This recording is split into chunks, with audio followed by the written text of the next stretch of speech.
தவக்காலம் 5ஆம் வாரம் திங்கள்கிழமை. முதல் வாசகம். குற்றம் எதுவும் நான் செய்தறியேன், ஆயினும் இதோ நான் சாக வேண்டியிருக்கிறதே. இறைவாக்கினர் தானியேல் நூலிலிருந்து வாசகம். தானியேல் 2ஆம் அதிகாரம் 1 முதல் 9, 15 முதல் 17, 19 முதல் 30 மற்றும் 33 முதல் 62 முடியவுள்ள இறை வார்த்தைகள். அந்நாட்களில் பாபிலோனில் யோவாக்கிம் என்னும் ஒருவர் வாழ்ந்து வந்தார். அவர் சூசன்னாவை மணந்தார். சூசன்னா கில்கியாவின் மகள். அவர் பேரழகி, ஆண்டவருக்கு அஞ்சி நடந்தவர். அவர் பெற்றோர் நேர்மையாளராயிருந்ததால் தங்கள் மகளை மோசே சட்டத்தின் வழியில் பயிற்றுவித்தனர். யோவாக்கிம் பெரும் செல்வர். அவரது வீட்டுக்கு அருகிலேயே அவருக்கு ஒரு தோட்டம் இருந்தது. யூதர்கள் அவரிடம் வருவது வழக்கம், ஏனெனில் மற்ற எல்லாரையும் விட அவர் மிகவும் மதிக்க பெற்றார். அக்காலத்தில் மக்களுள் முதியோர் இருவர் நடுவராய் நியமிக்க பெற்றனர். இவர்களை பற்றியே ஆண்டவர் நடுவர்களாயிருந்து மக்களை வழிநடத்த வேண்டிய மூப்பர்கள் வாயிலாக பாபிலோனினின்று ஒழுக்கக்கேடு வந்துற்றது என்று சொல்லியிருந்தார். இவர்கள் யோவாக்கிம் வீட்டில் நெடுநேரம் இருப்பது வழக்கம். வழக்குடையோர் அனைவரும் இவர்களை அணுகுவது உண்டு. நண்பகல் வேளையில் மக்கள் சென்றபின் சூசன்னா தம் கணவரின் தோட்டத்திற்குள் சென்று உலாவுவார்.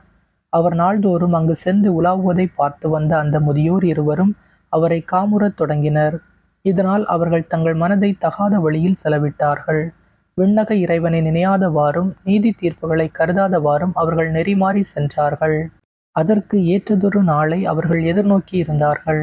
ஒரு நாள் சூசன்னா வழக்கம் போல் 2 பணிப்பெண்களோடு மட்டும் தோட்டத்தினுள் நுழைந்து குளிக்க விரும்பினார். ஏனெனில் அன்று வெயில் கடுமையாக இருந்தது. அந்த முதியோர் இருவரை தவிர வேறு யாரும் அங்கு இல்லை.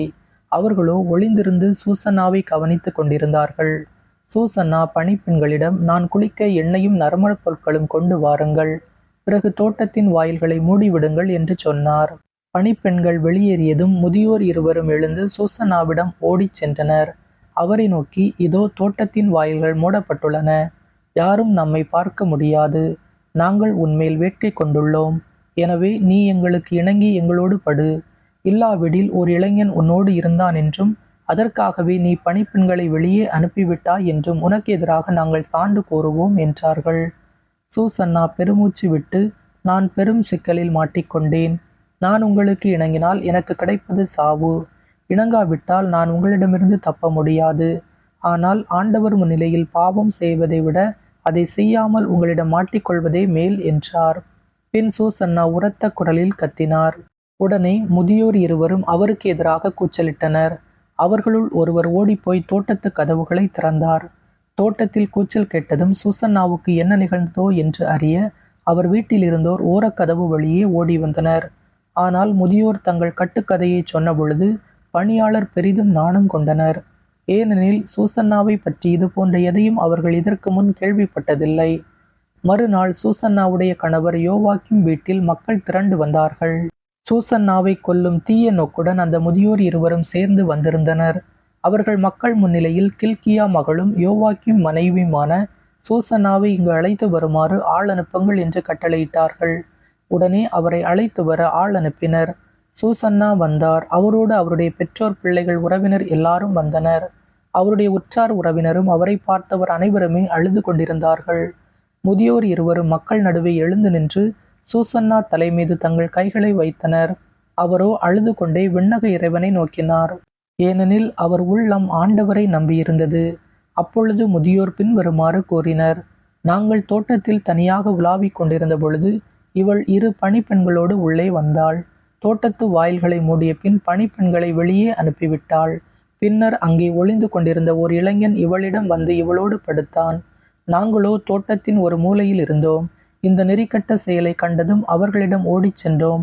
அவர்கள் சேர்ந்திருந்ததை பார்த்தோம். ஆனால் அந்த இளைஞனை எங்களால் பிடிக்க முடியவில்லை, ஏனெனில் அவன் எங்களை விட வலிமை மிக்கவன். எனவே அவன் கதவை திறந்து வெளியே ஓடிவிட்டான். நாங்கள் இவளை பிடித்து அந்த இளைஞன் யார் என்று கேட்டோம். இவளோ எங்களுக்கு மறுமொழி கூற மறுத்துவிட்டாள். இவற்றுக்கு நாங்களே சாட்சி. அவர்கள் மக்களுள் மூப்பர்களாகவும் நடுவர்களாகவும் இருந்ததால் மக்கள் கூட்டம் அவர்கள் சொன்னதை நம்பி சூசன்னாவுக்கு சாவு தீர்ப்பிட்டது. அப்பொழுது சூசன்னா உரத்த குரலில் கதறி, என்றுமுள்ள இறைவா, மறைவானவற்றை நீர் அறிகிறீர். நிகழும் முன்பே எல்லாம் உமக்கு தெரியும். இவர்கள் எனக்கு எதிராக பொய்ச்சான்று சொல்லியுள்ளனர் என்பதும் உமக்கு தெரியும். இவர்கள் என் மீது சாட்டிய குற்றம் எதுவும் நான் செய்தறியேன். ஆயினும் இதோ நான் சாக வேண்டியிருக்கிறதே என்று சொன்னார். ஆண்டவர் சூசன்னாவுடைய கூக்குரலுக்கு செவிசாய்த்தார். கொல்லப்படுமாறு அவர் நடத்தி செல்லப்பட்ட பொழுது தானியேல் என்னும் பெயருடைய இளைஞரிடம் தூய ஆவியை கடவுள் தூண்டிவிட்டார். தானியேல் உரத்த குரலில், இவருடைய இரத்தப் பழியில் எனக்கு பங்கில்லை என்று கத்தினார். மக்கள் அனைவரும் அவர்பால் திரும்பி, நீர் என்ன சொல்கிறீர் என்று வினவினர். அவரோ அவர்கள் நடுவே நின்று கொண்டு பின்வருமாறு சொன்னார். இஸ்ரேல் மக்களே, வழக்கை ஆராயாமலும் உண்மையை அறிந்து கொள்ளாமலும் இஸ்ரேல் மகள் ஒருத்தியை தீர்ப்பிட துணிந்து விட்டீர்களே, அந்த அளவுக்கு நீங்கள் அறிவிலிகளா? நீதி வழங்கும் இடத்திற்கு திரும்பி போங்கள். இம்மனிதர்கள் இவருக்கு எதிராக பொய் சான்று சொல்லியிருக்கிறார்கள் என்றார். எனவே மக்கள் எல்லாரும் விரைவாக திரும்பி வந்தார்கள். மற்ற மூப்பர்கள் தானியேலிடம், நீர் வந்து எங்கள் நடுவே அமர்ந்து எங்களுக்கு விரிவாய் விளக்கி காட்டும். ஏனெனில் மூப்பருக்குரிய சிறப்பை கடவுள் உமக்கு அளித்துள்ளார் என்று வேண்டிக் கொண்டார்கள். அப்பொழுது தானியேல், இவர்களை தனித்தனியே பிரித்து தொலையில் வையுங்கள், நான் இவர்களை வினவுவேன் என்றார். எனவே அவர்கள் இருவரையும் தனித்தனியே பிரித்து வைத்தார்கள். அப்பொழுது தானியேல் அவர்களுள் ஒருவரை அழைத்து, தீச்செயலில் விளைந்தவனே, நீ முன்பு செய்த பாவங்கள் இப்பொழுது வெளியாகிவிட்டன. மாசற்றவர்களையும் நீதிமான்களையும் சாவுக்கு உள்ளாக்காதே என்று ஆண்டவர் சொல்லியிருந்தும் நீ முறைகேடாக தீர்ப்புகள் வழங்கி மாசற்றவர்களை தண்டித்து குற்றவாளிகளை விடுவித்துள்ளாய். இதோ நீ உண்மையிலேயே சூசன்னாவை பார்த்திருந்தால் எந்த மரத்தடியில் அவர்கள் கூடியிருக்க கண்டாய், சொல் என்று கேட்டார். அதற்கு அவர், விழா மரத்தடியில் என்றார். அதற்கு தானியேல், நீ நன்றாக பொய் சொல்கிறாய், அது உன் தலைமேலேயே விழும். ஏனெனில் கடவுளின் தூதர் ஏற்கனவே இறைவனிடமிருந்து தீர்ப்பை பெற்றுவிட்டார். அவர் உன்னை இரண்டாக வெட்டி பிளப்பார் என்றார். பின் அவரை அனுப்பிவிட்டு மற்றவரை தம்மிடம் அழைத்து வருமாறு பணித்தார். அவரை நோக்கி, நீ யூதாவுக்கல்ல, கானானுக்கு பிறந்தவன். அழகு உன்னை மயக்கிவிட்டது, காமம் உன்னை நெறி தவறச் செய்துவிட்டது. நீங்கள் இருவரும் இஸ்ரேல் மகளிரை இவ்வாறே நடத்தி வந்திருக்கிறீர்கள். அவர்களும் அச்சத்தால் உங்களுக்கு இணங்கி வந்திருக்கிறார்கள். ஆனால் யூதாவின் மகளாகிய இவரால் உங்கள் தீச்செயலை பொறுத்து கொள்ள முடியவில்லை. இதோ எந்த மரத்தடியில் சேர்ந்திருக்கும் பொழுது நீ இவர்களை பிடித்தாய், சொல் என்றார். அவரோ கருவாலி மரத்தடியில் என்றார். தானியேல் அவரிடம், நீயும் நன்றாக பொய் சொல்கிறாய், அது உன் தலைமேலேயே விழும். ஏனெனில் உன்னை இரு கூறாக வெட்டவும் இவ்வாறு உங்கள் இருவரையும் அழித்தொழிக்கவும் கடவுளின் தூதர் வாளுடன் காத்து கொண்டிருக்கிறார் என்றார். உடனே மக்கள் கூட்டம் முழுவதும் உரத்த குரல் எழுப்பி தம்மில் நம்பிக்கை வைப்போருக்கு மீட்பளிக்கும் கடவுளை போற்றியது. அவர்கள் அந்த முதியோர் இருவருக்கும் எதிராக எழுந்தார்கள். ஏனெனில் அவர்கள் பொய் சான்று சொன்னதை அவர்கள் வாய்மொழியாகவே தானியேல் மெய்ப்பித்திருந்தார். அம்முதியோர் பிறருக்கு செய்ய இருந்த தீங்கை அவர்களுக்கே மக்கள் செய்தார்கள். மோசே சட்டப்படி அவர்களை கொன்றார்கள். இவ்வாறு மாசற்ற சூசனா அன்று காப்பாற்றப்பட்டார். ஆண்டவரின் அருள்வாக்கு. இறைவனுக்கு நன்றி. பதிலுரை பாடல் பல்லவி. இருள் சூழ் பள்ளத்தாக்கில் நடக்க நேர்ந்தாலும் நான் எதற்கும் அஞ்சிடேன். இருள் சூழ் பள்ளத்தாக்கில் நடக்க நேர்ந்தாலும் நான் எதற்கும் அஞ்சிடேன். ஆண்டவரே என் நாயர், எனக்கேதும் குறையில்லை. பசும்புல் வெளிமீதி என்னை அவர் இளைப்பாரச் செய்வார். அமைதியான நீர்நிலைகளுக்கு என்னை அழைத்துச் செல்வார். அவர் எனக்கு புத்துயிர் அளிப்பார். பல்லவி. இருள் சூழ் பள்ளத்தாக்கில் நடக்க நேர்ந்தாலும் நான் எதற்கும் அஞ்சிடேன். தம் பெயர்க்கேற்ப என்னை நீதி வழி நடத்திடுவார். மேலும் சாவின் இருள் சூழ் பள்ளத்தாக்கில் நான் நடக்க நேர்ந்தாலும் நீர் என்னோடு இருப்பதால் எத்தீங்கிற்கும் அஞ்சிடேன். உம் கோலும் நெடுங்கலியும் என்னை தேற்றும். பல்லவி. இருள் சூழ் பள்ளத்தாக்கில் நடக்க நேர்ந்தாலும் நான் எதற்கும் அஞ்சிடேன். என்னுடைய எதிரிகளின் கண்முன்னே எனக்கொரு விருந்தினை ஏற்பாடு செய்கின்றீர். என் தலையில் நறுமண தைலம் பூசுகின்றீர். எனது பாத்திரம் நிரம்பி வழிகின்றது. பல்லவி. இருள் சூழ் பள்ளத்தாக்கில் நடக்க நேர்ந்தாலும் நான் எதற்கும் அஞ்சிடேன். உண்மையாகவே என் வாழ்நாளெல்லாம் உம் அருள் நலமும் பேரன்பும் என்னை புடை சூழ்ந்து வரும். நானும் ஆண்டவரின் இல்லத்தில் நெடுநாள் வாழ்ந்திருப்பேன். பல்லவி. இருள் சூழ் பள்ளத்தாக்கில் நடக்க நேர்ந்தாலும் நான் எதற்கும் அஞ்சிடேன். தீயோர் சாக வேண்டும் என்பது என் விருப்பமன்று, ஆனால் அத்தீயோர் தம் வழிகளினின்று திரும்பி வாழ வேண்டும் என்பதே என் விருப்பம் என்கிறார் ஆண்டவர். நற்செய்தி வாசகம். உங்களுள் பாவம் இல்லாதவர் முதலில் இப்பெண்மேல் கல்லெறியட்டும். யோவான் எழுதிய தூய நற்செய்தியிலிருந்து வாசகம். 8ஆம் அதிகாரம் 1 முதல் 11 முடிய உள்ள இறை வார்த்தைகள். அக்காலத்தில் இயேசு ஒலிவமலைக்கு சென்றார். பொழுது விடிந்ததும் அவர் மீண்டும் கோவிலுக்கு வந்தார். அப்போது மக்கள் அனைவரும் அவரிடம் வந்தனர். அவரும் அங்கு அமர்ந்து அவர்களுக்கு கற்பித்தார். மறைநூல் அறிஞரும் பரிசேயரும் விபச்சாரத்தில் பிடிப்பட்ட ஒரு பெண்ணை கூட்டிக் கொண்டு வந்து நடுவில் நிறுத்தி, போதகரே, இப்பெண் விபச்சாரத்தில் கையும் மெய்யுமாக பிடிபட்டவள். இப்படிப்பட்டவர்களை கல்லால் எறிந்து கொல்ல வேண்டும் என்பது மோசே நமக்கு கொடுத்த திருச்சட்டத்தில் உள்ள கட்டளை. நீர் என்ன சொல்கிறீர் என்று கேட்டனர். அவர் மேல் குற்றம் சுமத்த ஏதாவது வேண்டும் என்பதற்காக அவர்கள் இவ்வாறு கேட்டு சோதித்தார்கள்.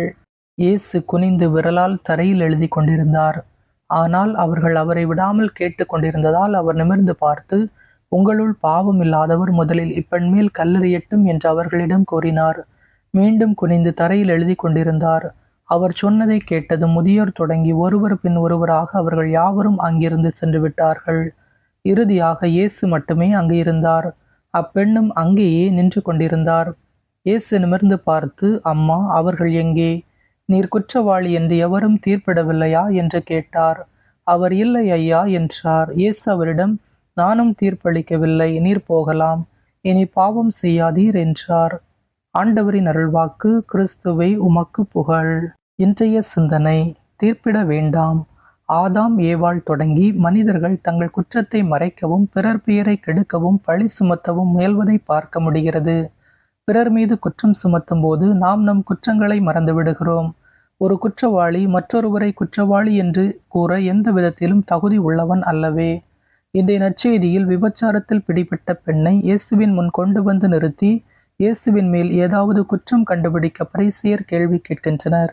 இயேசு என்ன பதில் சொன்னாலும் மாட்டிக்கொள்வார் என்பதே அவர்கள் எதிர்பார்ப்பு.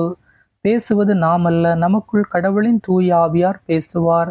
யாரையும் தீர்ப்பிடாதவரே கல்லெறிய முடியும்.